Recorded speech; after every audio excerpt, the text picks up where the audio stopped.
So, Chris, how good is your memory?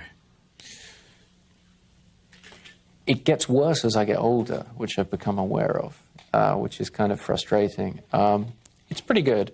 I have a pretty good visual memory, but I have a tendency to remember, you know, if I see a film and I remember it 6 months later, I tend to remember it reversed, as in left to right of the frame, which is a sort of peculiarity I've noticed in my memory, which is kind of weird.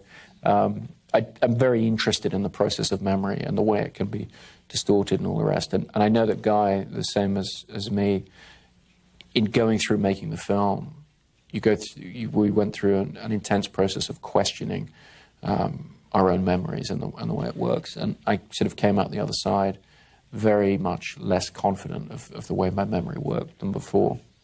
And then the script and Leonard's systems and the way the plot points come together relating to memory, they are just extrapolations of the way I try and help my short-term memory myself.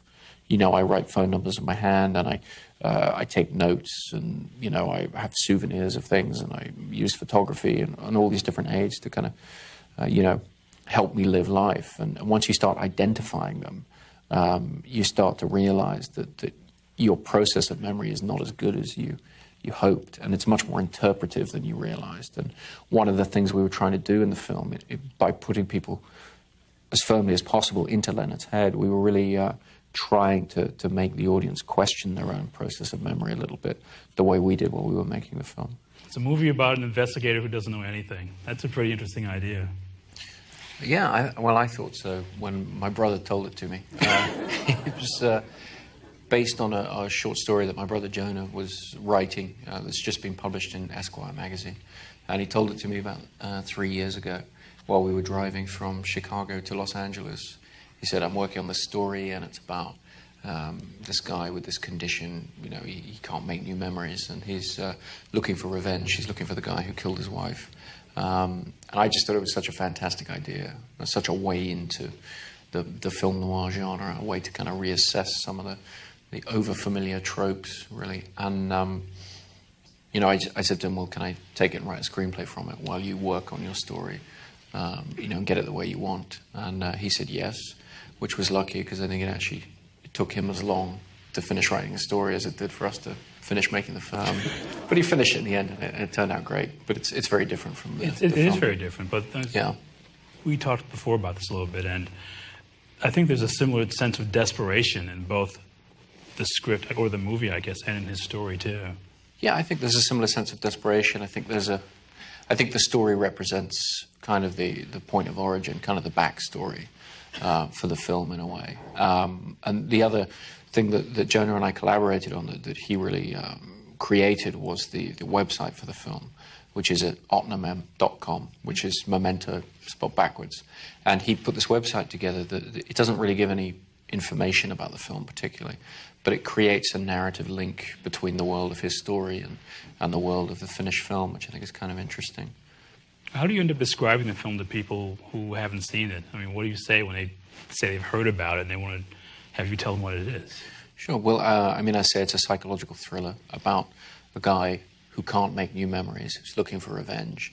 And the story is told in as subjective a way as we were able to do. We really tried to put the audience into the head of the protagonist and make them experience some of his confusion and uncertainty and paranoia. But it's weird, too, because it's definitely a film with the most unreliable of unreliable narrators. Right. Well, I've always been interested in that particular story element or narrative element, you know, that of the unreliable narrator, particularly when you are given very strongly that narrator's point of view through the film. But to me, it had always been a problem to come up with the appropriate reason for the narrator being unreliable. Because to me, it's never been interesting enough, you know, if the guy is just lying or if he's dreaming or, you know, whatever. But in this idea of my brother's, I found a sort of perfect jumping off point to explore that method of storytelling, that idea of seeing the world through this very distorted point of view of one particular person. How do you prepare for making a movie like this? Do you see movies or the film noirs? You look at Out of the Past or Double Indemnity or something like that just to get yourself sort of centered, or what do you do? No, I try not to be too conscious in my influences, particularly when working with such a specific genre, because I do think the film is a film noir. You know, people sometimes ask me if I think it's a film noir, as if I would take objection to that, but I don't. You know, I'm very comfortable with that. But I try not to you know, be too conscious about what I'm being influenced by. But when I look back at the film, I see plenty of things that I've grown up watching. I mean, you mentioned Double Indemnity. That's certainly a film that there are, you know, things from in this film. And I think the film, to a certain extent, is a combination of that kind of material, those kind of tropes and story elements, with some of the more experimental narrative and editing rhythms of people like Nicholas Roeg, or right back to Orson Welles and people like that. You say Nicholas Roeg, though, and I find myself really thinking of Don't Look Now Right. when I see this, especially in the end, which makes it feel kind of like a parable in the way that Don't Look Now is kind of one, too. Yeah, I think it was more with my first film, Following, where it was a non-linear structure. People often refer to Memento as having a non-linear structure, but it isn't. It's very linear, more so than a conventional film. You actually can't remove a scene from the film because each scene depends on its relationship with the preceding scene and the one that follows. It's totally linear. It's just reversed, essentially. So where the element of time and the distortion of time, I think, comes into it is that in really trying to put the audience into Leonard's mindset, you sort of enter into his confusion as to the sequence of events and also as to the overall time period that the film is taking place in. It seems to be a film that's very difficult for people to figure out what the time that's passed over the length of the story, you know, what time period it is, whether it's a couple of days or weeks or whatever. And to me, that was entirely appropriate because when I looked into the real-life condition, that is very much a feature of it in real life. When somebody loses the ability to process information in the conventional way, when they lose the ability to, you know, take the experience, you know, we're having now and then pass that into the long-term memory, they get very bad and in the end cease to be able to estimate time and estimate the time that's passed. So in the story, we make a big feature, I mean, of the notion that he does not know how long it is since receiving his head injury, you know, receiving the injury that means that he's stopped making memories, and the point at which we're seeing the story. That's a very indeterminate period of time, which was always very interesting to me. Sounds like kind of a dangerous thing to do, too, though. I mean, because if audiences are trying to keep a sense of how much time has passed while he's working this out, it can compound a confusion, potentially. Potentially, but I think that if you look at conventional films, it's actually the sense of time in conventional films is very distorted. I'm just doing it for a particular reason, so it's drawing attention to that fact. But I think in most films, the sense of time is incredibly distorted. You were talking about tropes in films, and there's one that was a big one for maybe, it seems like the entire 50s, which is using an amnesia victim. It's not amnesia. And that's very important. My brother and I, when we first talked about the idea, he made it very clear to me that the reason he was excited about the idea, and I totally shared this, is that it's not amnesia. It's a form of amnesia, but it's different from what we think of as amnesia. And his point was that in an amnesia movie, there are no rules. Anything can be true. I mean, absolutely anything can be true. You know, the protagonist can be anything. He can be, you know, the killer. He can be this. He can be, you know, with no rhyme or reason. It's too easy in a sense. There have been some good amnesia thrillers, but it is a little bit easy. This is a much more controlled space that's blank in the guy's personality. And to me, it's a really interesting area because it's the area between the person you are now and the person you once were. All the objective information that you supposedly define yourself through, you know, your name, where you live, all this sort of stuff, your whole childhood, all that, that's all accessible to him. But it's the difficulty of reconciling that with his present self. And that seemed to me to be maybe just, you know, for somebody coming up on 30, it just seemed like a kind of interesting arena. It's like, how do you define yourself as a person now? How do you sort of sit there and look at yourself and say, well, how did I get here? And, You know, who am I now, and you know, compared with what I was 15 years ago, for example. It seems an interesting area of the personality to explore, really. But it also means, to some respect, you make this character kind of a blank slate, doesn't it? I mean, he becomes, in effect, the audience surrogate. Yeah, which is one, I mean, very strong element of amnesia thrillers and of this type of, you know, memory loss thriller, because the protagonist is, you know, an immediate figure of identification for the audience, because the audience is, you know, sitting there wanting to find out, you know, what's going on, and here is this figure wanting to find out what's going on, and I think that was one of the things that really drew me to the idea of the film, to the story, because I was very interested in telling a story that was so firmly from the point of view of one individual. And you have to find an actor, too, who's willing to do that kind of thing, who is basically willing to walk around confused for the better part of 2 hours. Yeah, definitely. And Guy was very happy to walk around confused. I mean, when I first met him, he... I can't remember his exact words, but he said that the script had sort of, you know, spoken to something paranoid in his soul or something. And Guy's interesting in that respect, because he worries about his memory. You know, he questions his memory and worries that he forgets things and all the rest. The irony being that he has a fantastic memory. I mean, absolutely fantastic. And, you know, all the while he's making this film about this guy who can't remember anything. I mean, he remembers everything he's done in every setup absolutely perfectly, which was such a help to us, because we had to make the film very fast. We shot the whole thing in 25 and a half days. And part of the reason we were able to do that is because Guy could repeat something he'd done exactly. So all the insert work, you know, all the close-ups of writing notes and this kind of thing, he did all that himself.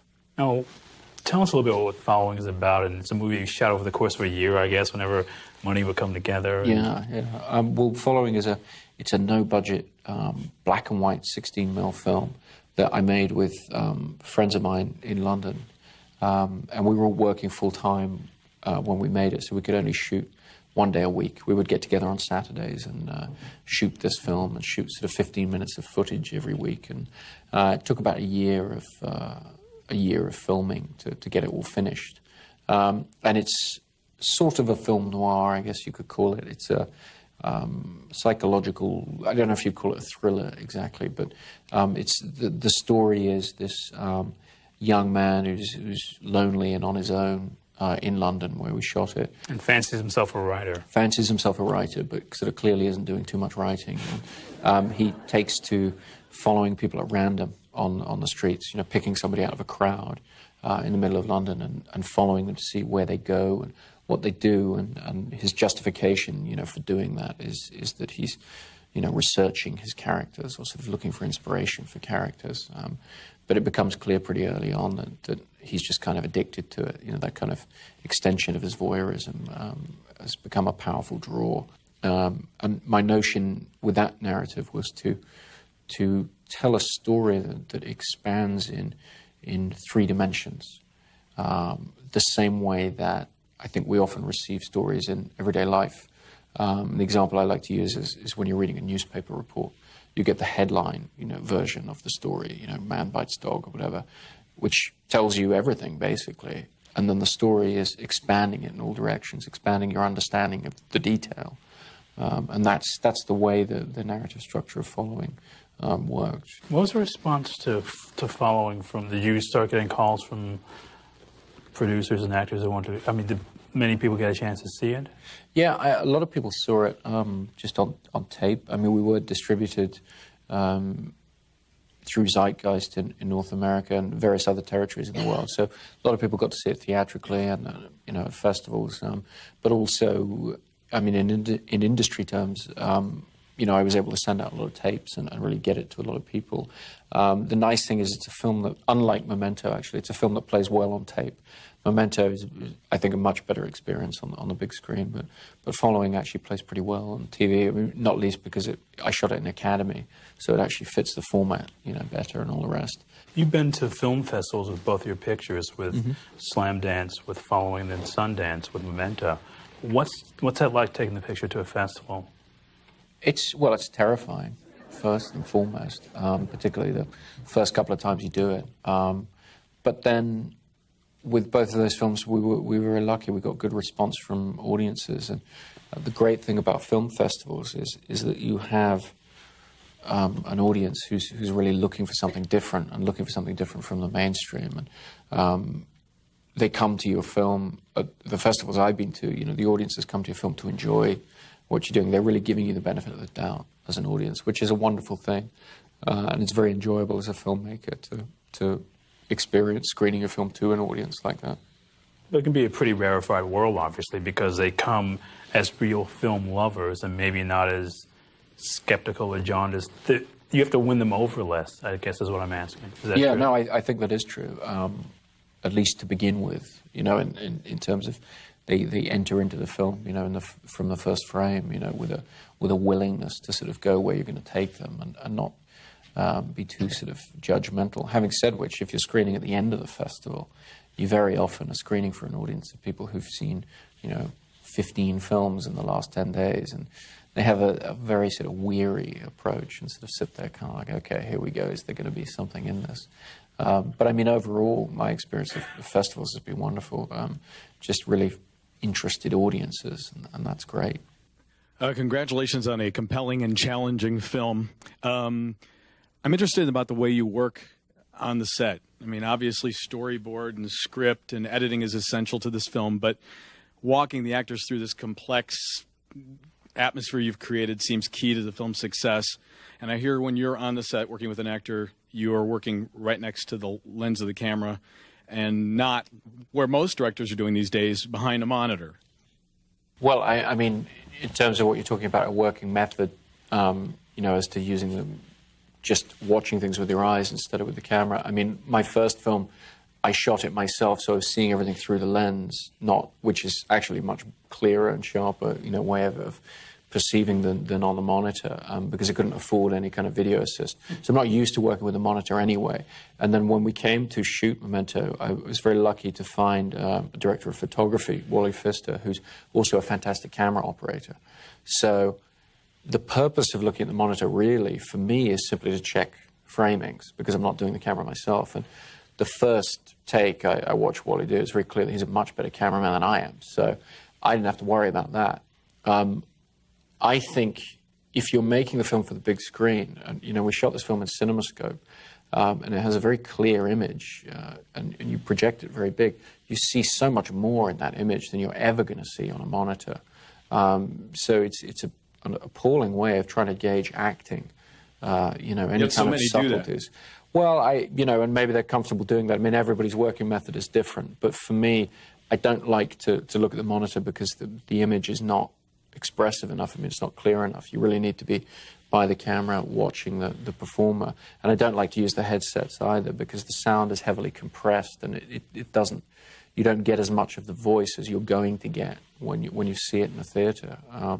So for me, it's simply the best way of getting an understanding of what you're actually recording on the film.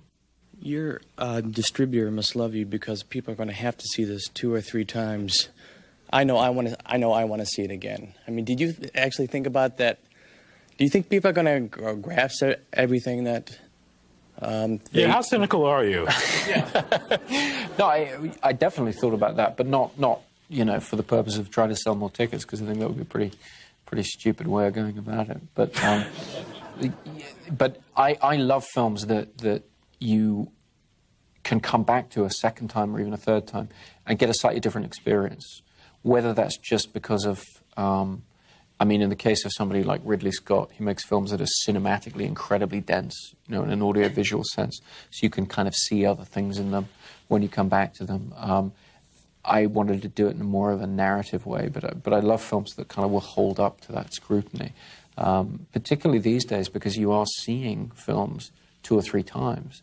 You know, you're seeing them in the cinema, then you're seeing them on video or on cable, and then you're catching them, you know, on a plane somewhere or whatever. I mean, it's amazing to me the number of times you are seeing. Even movies you hate, you wind up seeing 3 times, you know. So if you can make a film that actually does something a little bit different the second time you see it. To me, that's a fascinating thing. And that was very much on my mind in making this film, particularly because with this structure, you know, it's a continually developing story, you know, where you're reinterpreting everything you've seen throughout the movie and then at the end. And so it seemed essential to me that it would hold up the scrutiny second time, but also give you a different experience, sort of be about slightly different things. I guess I wonder too, because as this comes up, if there are pictures that are really touchstones for you, that you brought that kind of experience, or the experience has changed for you in seeing them 2 or 3 times, because it's clearly influenced the way you work. I think one of the ones I would mention from when I was a teenager was Angel Heart, because that's a movie that, you know, Alan Parker made that has this incredible twist at the end that sort of changes everything you've seen. And I was pretty fascinated. I can't remember how old I was when I first saw it, 16 or something. And you could go back and watch it again and be surprised that you hadn't noticed certain elements of the story that lead up to that ending. So it was a film that took you by surprise, but that played fair with you. You know, and if you came back to it, you had a rather different experience. But I mean, more recently, you know, people talk a lot about, you know, The Sixth Sense or The Usual Suspects and films like this. But I think, you know, there've often been interesting movies where the story surprises you at the end in some way, or towards the end in some way that does make you rethink what you've seen. In the case of Memento, I wasn't interested in sort of some kind of snapping twist at the end so much as a changing relationship with the central character. A character that you start to basically distrust through the story, and you start to question the things they're showing you, the things they're telling you. That seemed to me to be kind of an interesting thing to play with. Very good point, Daniel. Let's thank Chris Nolan for being here tonight. Thank you.